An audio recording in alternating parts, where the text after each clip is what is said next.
یہ حضرت ابراہیم بن ادہم رحمۃ اللہ تعالی اپنے وقت کے بہت بڑے صوفی ہوئے ہیں حضرت. کسی نے آپ سے سوال کیا، عرض کی تھی حضرت آپ کے پیر کون ہیں؟ حضرت نے بڑے بڑے با کمال لوگوں سے فیض پایا وہ، لیکن آپ نے فرمایا بھائی میرا جو پیر ہے نا وہ تو میرا غلام ہے. حضرت ابراہیم بن ادہم آپ کا پیر آپ کا غلام ہے؟ فرمایا ہاں بھائی میں نے تو اسی سے بندگی سیکھی تھی. اصل میں جی آپ کے اور میرے کاغذوں میں پیر کا کانسیپٹ کچھ اور ہے، لیکن جو کتابوں میں پیر کا کانسیپٹ لکھا ہے وہ کچھ اور ہے.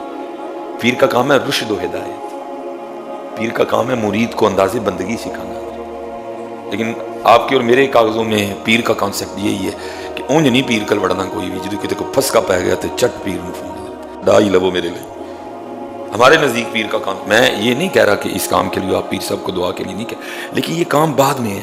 اصل کام رشد و ہدایت ہے. اصل کام ہے پیر کا تیرا تعلق بارگاہ نبوت سے جوڑ دینا. اصل کام ہے پیر کا تیرے اندر بندگی کے رنگ بھر دینا. یہ بعد والی باتیں ہیں ساری، یہ باتیں بعد والی ہیں. تو آپ اس حوالے سے گفتگو فرما رہے تھے. فرمایا میرا پیر تو میرا غلام ہے. عرض کی حضرت وہ کیسے؟ فرمایا میں جس دن اس کو خرید کے لایا نا تو خرید کے تو اس کو لے آیا، لیکن مجھے اس کا نام نہیں پتا تھا. تو میں جب اس کو گھر لے آیا تو میں نے پوچھا بھائی ظاہر ہے جب بھی کوئی کام پڑے گا، مجھے اگر پیاس لگی ہے، پانی پینا ہے یا کوئی بھی کام ہے تو تجھے پکارنا تو ہے نا، تو ذرا اپنا نام تو بتا تاکہ میں تجھے تیرے اس نام سے پکار سکوں. تو آگے سے کہتا ہے حضرت میں تو غلام ہوں، غلاموں کا بھی کوئی نام ہوتا ہے، آپ جس نام سے پکاریں گے میرا وہی نام ہے. آپ نے فرمایا بھائی یہ دیکھ میں نے تو گدڑی پہن رکھی ہے، ہم نے تو یہ چن لیا ہے یہ لباس، تو بتا تو کس قسم کا کپڑا پسند کرتا ہے تاکہ میں بازار سے آتے ہوئے تیرے لیے وہ کپڑا خرید لاؤں. وہ آگے سج کرتا ہے حضور میں تو غلام ہوں، غلام کی کیا اپنی مرضی ہوتی ہے، آپ جو پہنائیں گے میں پہن لوں گا. فرماتے میں بڑا حیران ہوں کیسا غلام ہے بھائی، کیسا یہ اپنے مالک کی خوشنودی کا طالب ہے. فرماتے پھر میں نے پوچھا بھائی میں تو یہی روکھی سوکھی کھاتا ہوں جو کی روٹی، تو بتا تو کس طرح کا سالن پسند کرتا ہے، سبزیاں پسند کرتا ہے، تجھے گوشت پسند ہے، جو تجھے پسند ہو میں تیری.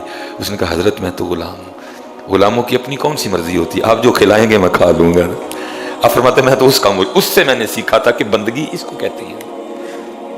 یہ ہے بندگی کہ رب کی رضا پہ راضی رہنا ہے حضرت. وہ جس رنگ میں رکھے، وہ جس حال میں رکھے. آج کیوں میرے معاشرے میں افراتفری ہے، آج کیوں چھینا جھپٹی ہے؟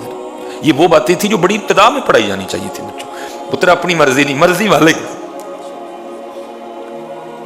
یہ بڑی بالکل شروع کی کتابیں ہیں، یہ ان کتابوں میں پڑھائی جانے والی.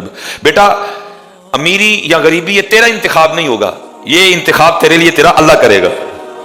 وَتُعِزُّ مَن تَشَاءُ وَتُذِلُّ مَن تَشَاءُ تُؤْتِي الْمُلْكَ مَن تَشَاءُ وَتَنزِعُ الْمُلْكَ مِمَّن تَشَاءُ. یہ وکری بات ہے حضرت، جب وہ ہمیں دیتا ہے تو میں تقریباً حضرت الا ما شاء اللہ کتے حضرت کوئی حال ملے جس کو اپنی غربت یاد ہے. یہ تو میں نے تقریباً لوگوں کو بولوں کہنا میں پیو دے ٹڈو میر جمع الا ما شاء اللہ. حضرت جی میں نے کچھ احباب دیکھے ہیں جن کو حضرت اپنی غربت کے دن یاد ہے، وہ کوئی ماننے کو تیار ہی نہیں. میں تو کبھی غربت دیکھی نہیں ہے. خرابی کیا ہوتی ہے کہ پہلی اور مین غلطی کہ ہم سمجھتے ہیں کہ یہ میرا اپنا انتخاب ہے، یہ میری محنت ہے، یہ میری دوڑ دھوپ ہے، یہ میں نے کیا. یہ تیرا انتخاب ہے ہی نہیں. یہ چاہیں تیرا گزران.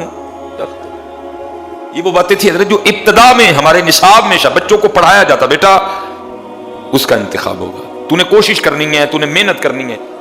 یہ نہیں کہ تو نے ہاتھ پہ ہاتھ رکھ کے بیٹھ جانا جی جو اس کا انتخاب، یہ نہیں اس کو پسند کوئی بھی. تو نے محنت کرنی ہے، باقی پھر اپنے اللہ پہ چھوڑ دینا. تو محنت اس طرح کی کرنی ہے، جھوٹ نہیں بولنا، کم نہیں تولنا، دھوکہ نہیں دینا، دغا بازی نہیں کرنی، فراڈ نہیں کرنا، رشوت نہیں لینی، سود نہیں لینا. محنت تو نے دبا کے کرنی ہے، باقی اپنے اللہ پہ چھوڑ دے. اس کی مرضی جو چاہے تجھ پہ اپنا رنگ ظاہر کرے. اگر امیری دے تو پھر انداز یہ رکھنا نرم رہنا اللہ کی مخلوق، اللہ کی مخلوق کا خیال رکھنا، اللہ کی مخلوق کے معاملات پہ ان سے درگزر کرنا. اور اگر فقیری آ جائے تو پھر تیرا انداز یہ ہوگا، پھر رب کی رضا پہ. دیکھیں نا امام حسن مجتبی رضی، یہ تربیت ہو رہی ہے کیونکہ نگاہ ولایت دیکھ رہی تھی کہ میرے بیٹے حسن نے کتنا بڑا امتحان دینا ہے. فرمایا حسن رضی اللہ تعالیٰ اگر تجھ پر کبھی کو وقت آئے کہ دین اور دنیا دونوں میں سے ایک رکھنی پڑے، ایک چھوڑ دیں. نگاہ ولایت دیکھ رہی تھی نا یہ معاملہ آنا ہے میرے حسن پہ، تو میرے بیٹے اس طرح کرنا، دین رکھ لینا، دنیا چھوڑ دینا. تربیت ہے نا. سچ بتاؤ کو ہم نے کی اس طرح کی تربیت یا ہماری کی کبھی کسی نے؟ وہی حضرت جی ون واز اے تھرسٹی کرو. او بھائی کوا پیاسا تھا, بھاڑ میں جائے وہ پیاسا کوا. کیا پڑھایا تم نے؟ کیا تم نے پڑھایا؟ پیاس کوا پیاسا تھا حضرت. کیا یار عجیب عجیب حضرت ہمارا یہ نصاب ہے. حیران بھی ہوتی ہے بھائی. بدر بھی تھی, احد بھی تھی, حنین بھی تھی, تبوک بھی تھی. محبوب کا شکم مبارک پہ پتھر باندھنا بھی تھا. محبوب کا شیب ابی طالب میں جانا بھی تھا. حضرت علی بھی تھے, عمر بھی تھے, حسن بھی تھے, حسین بھی تھے, فاطمہ بھی تھی, عائشہ بھی تھی. یہ کچھ پڑھاتے ون واز اے تھرسٹی کرو. یہ وہ باتیں تھی جو ابتدا میں پڑھائی جانی چاہیے تھی. بیٹا دو رنگ آئیں گے, یا امیری آئے گی یا فقیری آئے گی. امیری آئی تو پھر تیرا انداز یہ ہونا چاہیے, غریبی آئی تو پھر تیرا انداز یہ ہونا چاہیے. کچھ نہیں پڑھایا. افراتفری کا شکار ہے میرا معاشرہ. چھیننا جھپٹی پڑی ہوئی ہے. ہر بندہ یہی مائنڈ کھولو حضرت, جس کا چھینا جاتا ہے چھین لو. بھائی کا چھین لو, بہن کا چھین لو, اس کا چھین لو, اس کا چھین لو. وجہ یہ باتیں ابتدا میں پڑھانے والی تھی. فرمایا میرے بیٹے حسن اگر کبھی وقت آ گیا دین دنیا ایک رکھنی ہے ایک چھڑنی ہے تو میرے بیٹے دین رکھ لینا, دنیا چھوڑ دینا. اب آگے بھی حضرت سیدنا امام حسن مجتبی رضی اللہ تعالیٰ عنہ تھے. عرض کی حضرت علی پاک رضی اللہ تعالیٰ عنہ کی بارگاہ میں, بابا کیوں رکھ لوں دین اور کیوں چھوڑ دوں دنیا؟ فرمایا بیٹا اس لیے دنیا چھوڑ دینا کیونکہ اگر تو دنیا کو نہیں چھوڑے گا ایک وقت آئے گا وہ تجھے چھوڑ دے گی ہے. لیکن تیرا دین نہ تجھے دنیا میں چھوڑے گا, نہ تیرا دین تجھے قبر میں چھوڑے گا, نہ تیرا دین تجھے حشر میں چھوڑے گا. یہ ابتدا میں پڑھانے والی باتیں تھی. کچھ نہیں پڑھایا گیا, کچھ بھی نہیں پڑھایا گیا حضرت ایسا. اور اگر بس پڑھایا بھی گیا تو بس وہ بس پڑھایا نہیں گیا, وہ رٹایا گیا, وہ چٹایا گیا. پڑھایا جو پڑھانے والا تھا وہ بھی میرے جیسا تھا. وہ خود رب کی رضا پہ راضی نہیں تھا. اس کو خود نہیں پتا تھا رب کی رضا ہوتی کیا ہے. دیکھیں نا حضرت بابا صاحب یہ تھے پڑھانے والے جن کا پھر پڑھا اثر بھی کرتا تھا, جن کا بولا اثر بھی کرتا تھا, جن کا بولا پھر دلوں میں بھی اترتا تھا, جن کا بولا پھر دلوں میں بھی اترتا تھا. تو بابا صاحب کا دیکھا کوئی مرید تھا تو اس کے بچے کے نا وہ گڑ کی وجہ سے دانت ختم ہو گئے. وہ اپنے بچے کو بابا صاحب کی بارگاہ میں لے کے آیا. عرض کرتا ہے حضرت کچھ ظاہر ہے باپ بیٹے کا رشتہ تو میری تو نہیں سنتا, آپ اس کو ارشاد فرمائیں کہ گڑ نہ کھایا کرے کیونکہ گڑ کھانے کی وجہ سے اس کے دانت ختم ہو گئے. آپ نے فرمایا کل اس کو لے کے آؤ. اس نے کہا کل شاید حضرت کو تعویذ دیں گے, کوئی دم فرمائیں گے خاص. اگلے دن پھر لے کے آیا, آپ نے کندھے پہ ہاتھ رکھ کے فرمایا بیٹا گڑ نہ کھایا کر. وہ بڑا حیران ہوا اور اس کرتا بابا صاحب اگر یہی بات ارشاد فرمانی تھی تو کل کہہ دے. میں اتنی دور سے آیا پھر گیا پھر آیا تو فرمایا بھائی تھوڑی دیر پہلے میں خود گڑ کھا کے بیٹھا تھا, اس کو کیسے کہتا گڑ نہ کھایا کر. پہلے میں نے خود چھوڑا ہے پھر اس کو کھایا. اللہ بابا صاحب کا گڑ کھانا کچھ اور تھا, اس کا گڑ کھانا کچھ اور, لیکن تقویٰ کتنا تھا ہم لوگ.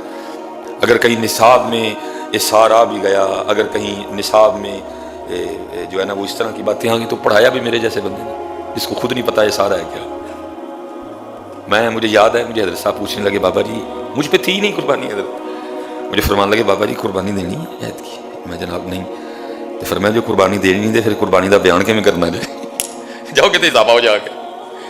مجھے فرمان لگے تو آپ ہی نہیں قربانی دینی تو قربانی میں کہ حضرت میرے واجب بھی. فرمایا نہیں واجب شکریہ کے طور پہ دے, اتنا مالک نے کرم کیا ہوا ہے, اتنا تجھے رب نے نام دے دیا, جا کے قربانی. تو قربانی دینی نہیں ہے تو قربانی بیان کی کرنی. وہ اس طرح کے تقوی والے لوگ تھے. فرمایا تو نے قربانی دینی تو قربانی بیان کیا کرے گا جا کے میاں, تو کس طرح ممبر پہ بیٹھ کے قربانی کو بیان کرے گا. تو حضرت جی پڑھایا بھی تو پھر میرے جیسوں نے پڑھایا, اس کی اپنی جانے والا حضرت جی. اس لیے بیٹا جس کو مالک نے دیا ہے اس کا شکر کرو, اس کا شکر کرو, اور جو آزمائش میں ہے تو پھر وہ صبر کرو.